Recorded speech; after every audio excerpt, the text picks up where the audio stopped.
प्यारे विद्यार्थियों, नमस्कार। आज हम बात करेंगे हिंदी साहित्य के प्रतिष्ठित रचनाकार अज्ञेय की महत्वपूर्ण कविता हमारा देश, इसके बारे में। आप सब जानते हैं कि अज्ञेय हिंदी साहित्य के बहुत महत्वपूर्ण कवि हैं और हिंदी कविता को नई ऊंचाइयों पर ले जाने का काम उन्होंने किया है। उन्होंने काव्य को प्रयोग का विषय माना और काव्य सत्य को प्राप्त करने के लिए ताजिंदगी प्रयोग करते रहे। उन्होंने खुद लिखा कि नया हूँ, आधुनिक हूँ, कवि हूँ और काव्य सत्य की तलाश में कहाँ कहाँ नहीं गया हूँ। तो अज्ञेय की कविता हमारा देश, पहले हम इसका काव्य पाठ करेंगे और इसके बाद हम इसकी मूल संवेदना तक पहुंचने की कोशिश करेंगे। शुरू करता हूं। इन्हीं तृण फूस छप्पर से, इन्हीं तृण फूस छप्पर से ढके ढुलमुल गवारू, झोंपड़ों में ही हमारा देश बसता है।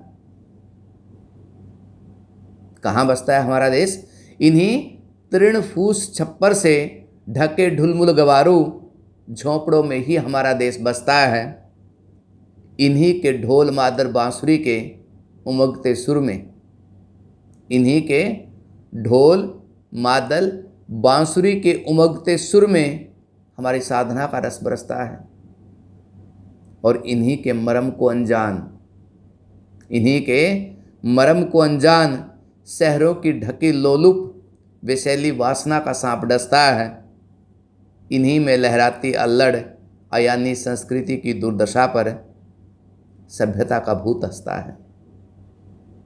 इन्हीं में लहराती अल्लड़ अयानी संस्कृति की दुर्दशा पर सभ्यता का भूत हंसता है।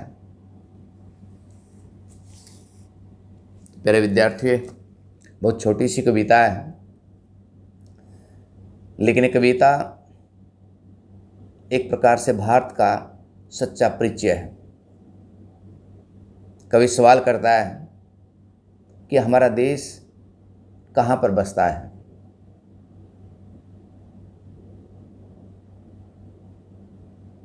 और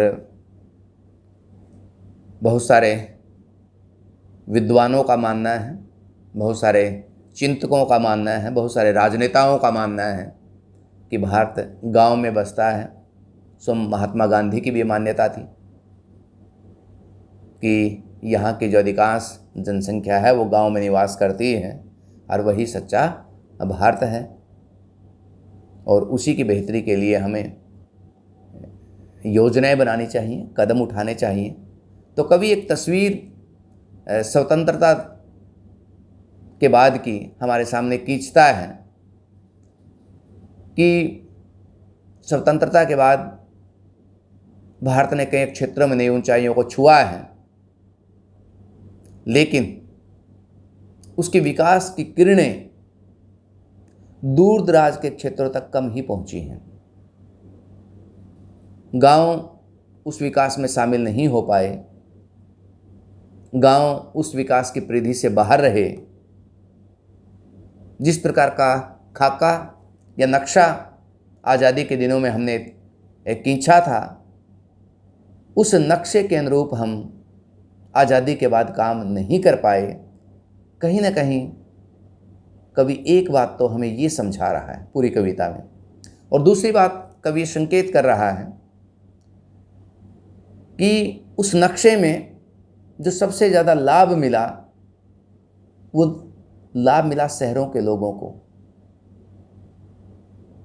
वो लाभ मिला बड़े बड़े मेट्रो सिटी में रहने वाले व्यक्तियों को।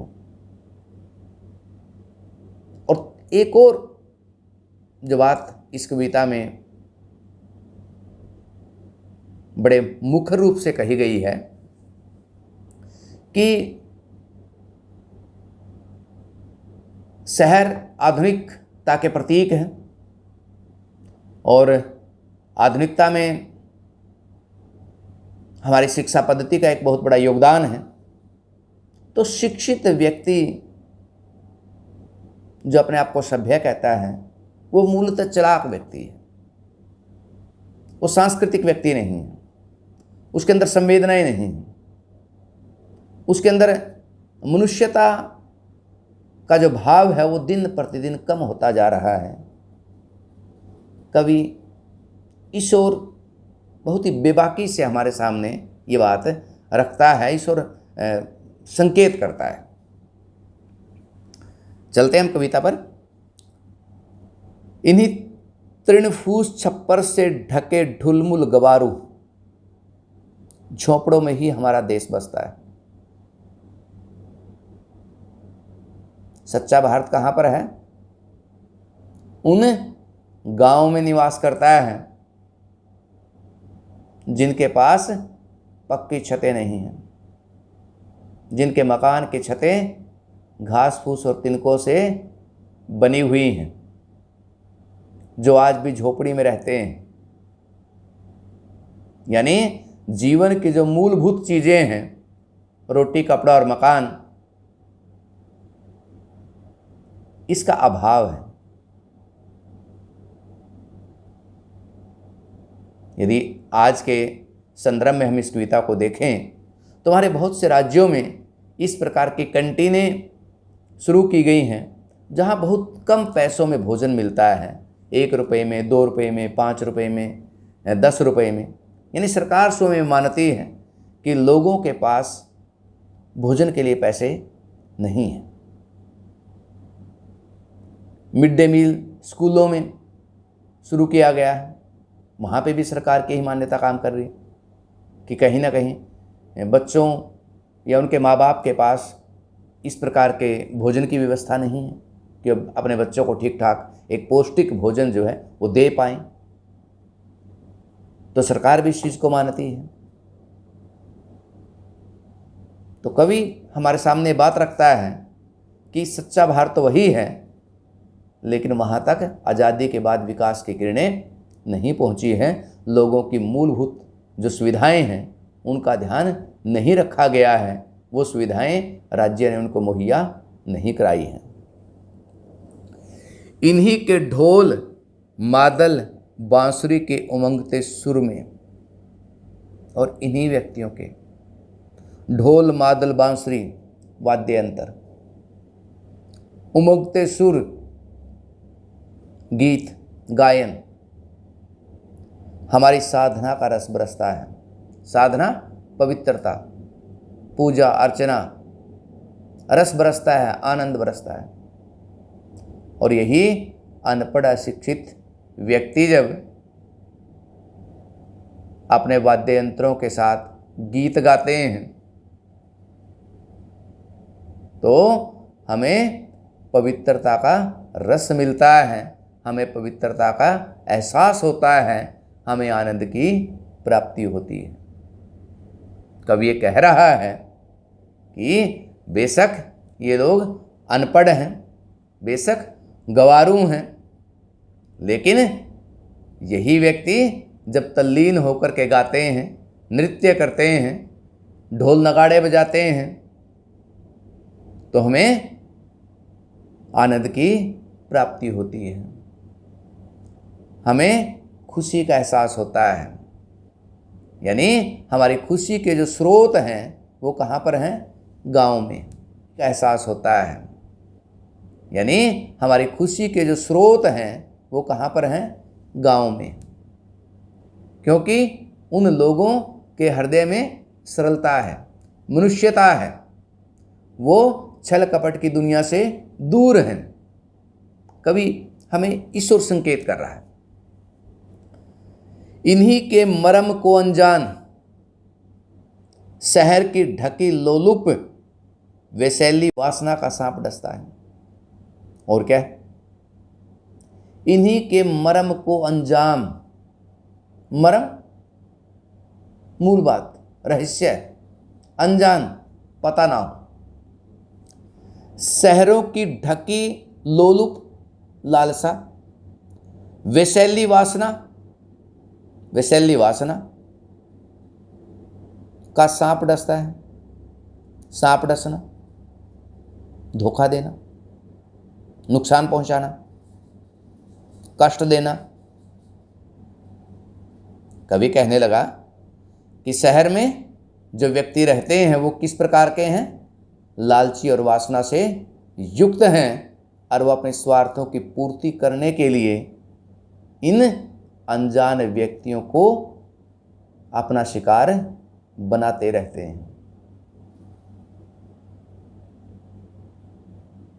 कवि जो संकेत कर रहा है कि शहर जो एक प्रकार से औद्योगिक सभ्यता के प्रतीक हैं, नगरीकरण औद्योगिकरण की प्रक्रिया में आवश्यक माना गया है, और वहाँ पे जितने भी लोग रहते हैं वो नई शिक्षा दीक्षा से लैस हैं, तो वो शिक्षा उन्हें स्वार्थों की पूर्ति के लिए उनका सहयोग करती है, उन्हें मानवीय नहीं बनाती, उन्हें सांस्कृतिक नहीं बनाती। वो शिक्षा प्राप्त करके व्यक्ति अपने स्वार्थों की पूर्ति के लिए एक दूसरे को धोखा देता है, एक दूसरे को शिकार बनाता है, एक दूसरे को डसता है। और यहाँ पर कवि कह रहा है कि शहरों ने हमेशा ही गाँवों को छला है, उनके साथ छल कपट किया है। और इसी कारण यदि आप देखें कि जो गांव हैं वो शहर के केवल आपूर्तिकर्ता बन गए हैं, कच्ची सामग्री वहाँ पे पहुँच रही है, लेकिन शहर से बढ़िया हॉस्पिटल गांव में नहीं जा रहे हैं, बढ़िया स्कूल नहीं जा पा रहे हैं, बढ़िया सड़कें नहीं जा पा रही हैं। ये जो अंतर विरोध गांव और शहर के बीच खड़ा हो गया है, ये हमारे विकास में कहीं ना कहीं घातक है। यदि गांव और शहर के बीच दूरियां बढ़ती चली जाएंगी तो वो एक प्रकार से एक दूसरे के विरोधी हो जाएंगे, एक दूसरे का पक्ष प्रतिपक्ष बन जाएंगे, और वो सब हमारे देश के लिए अच्छा नहीं होगा, हमारे भारत के लिए वो अच्छा नहीं होगा। कवि हमें ये बात बतला रहा है। यदि आप देखें, पिछले ही दिनों ये खबर आई थी कि एक आदिवासी लड़की को कितनी जगह बेचा गया, यानी लगभग 14-15 जगह बेचा गया, और अंततः अंत में उसने पुलिस में FRI दर्ज करवाई, और उसने जब अपनी कहानी बयां की कि मुझे इस प्रकार नौकरी के बहाने मेरे माँ बाप से यहाँ पर लाया गया दिल्ली में, और न जाने कितने लोगों ने मुझे अपनी वासना का शिकार बनाया और मुझे जगह जगह बेचा गया, मेरे साथ बदतमीजियाँ की, मेरे ऊपर शारीरिक प्रहार किए गए। ये कहानी, इस तरह की कहानियाँ आए दिन जो हम अखबारों में पढ़ते हैं, आए दिन हम इन कहानियों से हम रूबरू होते हैं कि किस तरह से जो गांव के भोले भाले लोग हैं वो शहर के चालाक लोगों के चंगुल में फंस जाते हैं। इन्हीं में लहरती अल्लड़ अयानी संस्कृति की दुर्दशा पर सभ्यता का भूत हंसता है। इन्हीं में लहरती अल्लड़ अयानी नासमझ संस्कृति की दुर्दशा पर सभ्यता का भूत हंसता है। अब देखिए, कवि ने जो खूबसूरत शब्दों का इस्तेमाल किया है, सभ्यता का भूत। सभ्यता का भूत सभ्य नहीं, वास्तविक नहीं, बल्कि उसका छलावा। जैसे भूत जो वास्तविक नहीं होता लेकिन छलावा, लेकिन कभी कभी वो छलावा जो है, वो छाया जो है, वो वास्तविकता से भी ज़्यादा घातक हो जाती है, वास्तविकता से भी ज़्यादा शक्तिशाली हो जाती है, पावरफुल हो जाती है। और वो कहते हैं कि भूत वास्तविक नहीं है, लेकिन भूत के डर से लोग मर भी तो जाते हैं। जो है नहीं उससे वास्तविक घटना घट जाती है। उसी तरह से ये कह रहा है कि जो नगर में रहने वाले लोग सभ्य हैं, अपने आप को कहते हैं, वो सभ्य नहीं हैं, बल्कि वो सभ्यता का भूत है। यानी उन्हें वास्तविक रूप में वो व्यक्ति सभ्य नहीं है, क्योंकि उन व्यक्तियों का सांस्कृतिक विकास नहीं हुआ है। तो ये जो सांस्कृतिक विकास जिन व्यक्तियों का नहीं हुआ है, यही क्या करते हैं, उन गांव की अल्हड़ संस्कृति का मजाक उड़ाते हैं। उन्हीं गांव के भोले भाले व्यक्तियों को के साथ छल कपट करते हैं। जिन व्यक्तियों के अंदर मनुष्यता है, जिन व्यक्तियों के अंदर सरलता है, जो व्यक्ति दूसरे के लिए काम करना चाहते हैं, जिनकी कल्याण में अपनी कोई भागीदारी निभाना चाहते हैं, उन व्यक्तियों का क्या किया जाता है, मजाक उड़ाया जाता है। अब तो यदि आप देखें, शब्दों की जो परिभाषा है वो भी बदलने लगी है। अब स्मार्ट जो व्यक्ति है वो क्या हो गया कि जो किसी भी ढंग से अपने काम को निकलवाना जानता हो, जो अपने काम को पूरा करना जानता हो, ठीक है, जिसको जो लक्ष्य मिले हैं उन्हें येन केन पर करने, उनको पूरा करने की स्किल उसके पास हो, पूरा करने का कौशल उसके पास हो, चाहे उसके लिए उसे किसी का गला ही क्यों ना काटना पड़े, वो स्मार्ट व्यक्ति है। तो अब केवल और केवल जो है मनुष्य किसकी ओर बढ़ रहा है, अपने स्वार्थों की पूर्ति की ओर बढ़ रहा है। तो कवि हमें यही बात बार बार इस कविता में बतलाता है कि वास्तविक भारत कहाँ है। वास्तविक भारत वहाँ पे है जहाँ पे मनुष्यता है, जहाँ पे सरलता है, जहाँ पे मानवीयता है, ठीक है ना, जहाँ पे लोग एक दूसरे के साथ खड़े हैं, सुख दुख में शामिल हैं। और ये जो भावनाएं हैं कवि को गांव में ज़्यादा दिखलाई पड़ती हैं। और सभ्यता के प्रतीक जो हमारे शहर हैं, वहाँ पर कवि को लगता है कि इस प्रकार के लोगों का जमावड़ा है जो अपने स्वार्थों की पूर्ति के लिए किसी भी हद तक गिर सकते हैं, किसी भी हद तक वो जा सकते हैं। तो नगर और गांव का अंतर जो है कवि हमारे सामने प्रस्तुत करता है और ये बतलाता है कि सच्ची भारतीयता का निर्माण किससे हो सकता है, मनुष्यता से हो सकता है। जो भी मनुष्यता को आगे बढ़ाने में अपना योगदान देगा, एक प्रकार से वो भारतीयता के निर्माण करने में अपना योगदान दे रहा है। तो कविता का जो फलक है वो बहुत बड़ा है। और यदि आप देखें कि भारत के अंदर यदि हम थोड़ा सा पीछे से नज़र डालना शुरू करें, वही व्यक्तियों को प्रसिद्धि मिली, वही व्यक्ति पॉपुलर हुए जिन व्यक्तियों ने लोभ लालच को छोड़ करके, राजपाट को छोड़ करके मनुष्यता के लिए अपने तमाम जीवन को होम कर दिया, तमाम जीवन को लगा दिया। महात्मा बुद्ध राजा थे, लेकिन तब तक पॉपुलर नहीं हुए वो। जब उन्होंने राजपाट छोड़ दिया और मनुष्यता के लिए काम करने लगे, तब वो पॉपुलर रहे। अशोक जब तक एक बड़ा